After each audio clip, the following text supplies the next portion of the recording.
La fin des règles, c'est un espace de parole où les femmes se transmettent leurs histoires et déballent tout. La ménopause sert de point de départ pour parler féminité, transmission et tous les sujets que chaque femme doit redéfinir à la midlife. C'est un récit collectif qui se chuchote à l'oreille. La vie au travail, la vie au lit, les kilos qui ne partent plus, les nuits blanches, mais aussi la libération que cela semble représenter pour beaucoup de femmes. La fin des règles que l'on s'impose, des règles que l'on accepte, la fin des règles, quoi. Allez, venez.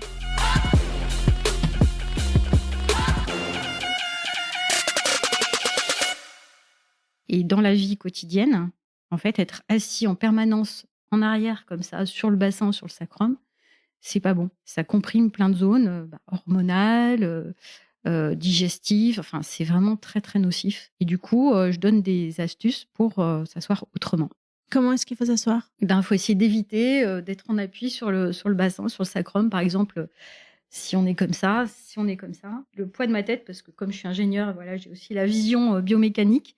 Il y a le poids de la tête, de la cage thoracique et plus du sacrum, tout mon corps. Imaginez que vous êtes un accordéon. Tout va sur le sacrum, là. Tout est en appui sur le bassin. C'est pour ça que c'est intéressant. C'est pour ça que je mets tout le temps des coussins dans mon dos pour réouvrir ici le plexus solaire et avoir un appui. Voilà. D'accord. Même quand on est en arrière, voilà, il faut pouvoir enlever du poids sur le sacrum. On peut aussi être vers l'avant. Voilà, je peux pas parce qu'il y a le micro, mais globalement, il faut plutôt être vers l'avant, un peu façon manspreading. Voilà, on met les coudes sur les genoux. Spreading. Parce que spreading, c'est justement, je m'étale. Splaining, ça c'est autre chose, je me plains. Et manspreading, c'est les hommes dans le métro qui écartent les genoux comme ça, puis qui s'installent. Donc ils font comme il faut en fait. Eh oui, voilà, il faut faire comme ça. Et nous, on nous a désappris à faire comme il faut. On nous a forcé à fermer les jambes. Et là, la posture où tu es, elle est très bien. D'accord. Tu vois, t'as vu, je t'ai parlé un peu de ça et tout de suite, t'as fait ça. Donc de replier une jambe, parce que là, une partie du poids de mon corps, elle est plus sur mon bassin, elle est sur ma jambe.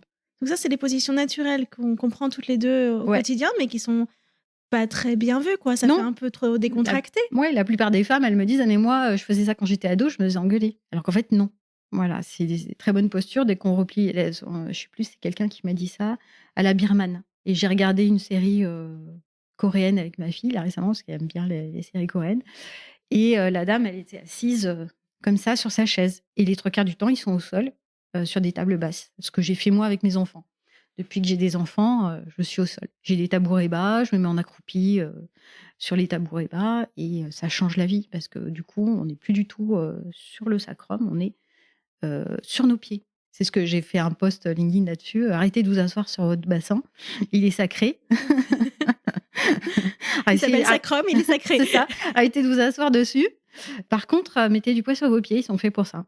Et ils seront contents. Et en fait, en se mettant en posture accroupie, c'est-à-dire on a le bassin assez bas, les fesses posées sur un tabouret bas, par exemple, on a les pieds sous la ligne des genoux, donc on a du poids sur les pieds.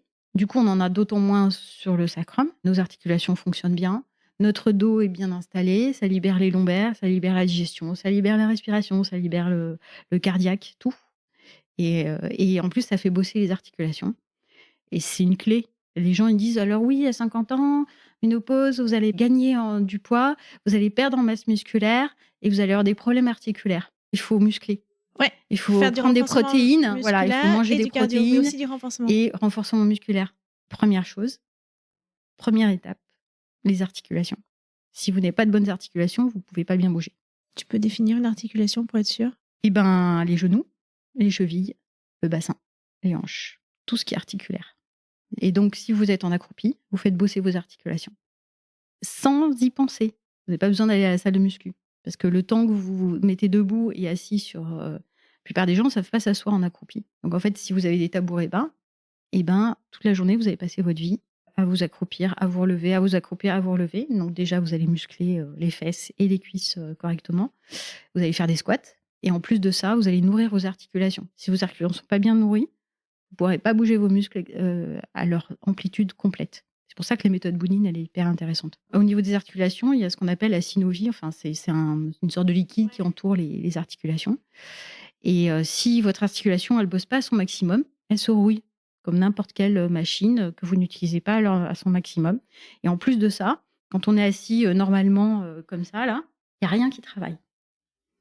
Il n'y a rien qui travaille. Si je fais tout de suite ça, Les articulations sont à leur max, là, au niveau du genou en particulier, et ça libère tout un tas de...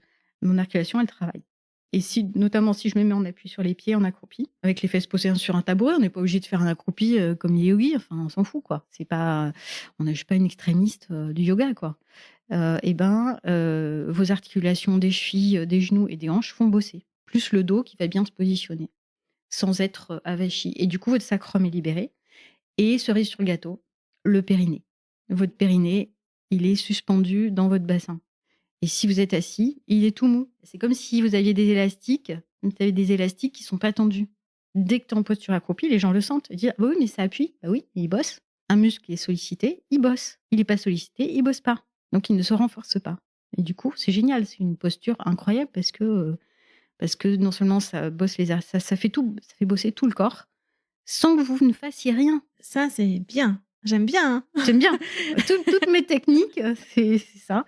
C'est des trucs, moins on en fait, mieux on se porte. Enfin, je suis une grosse paresseuse.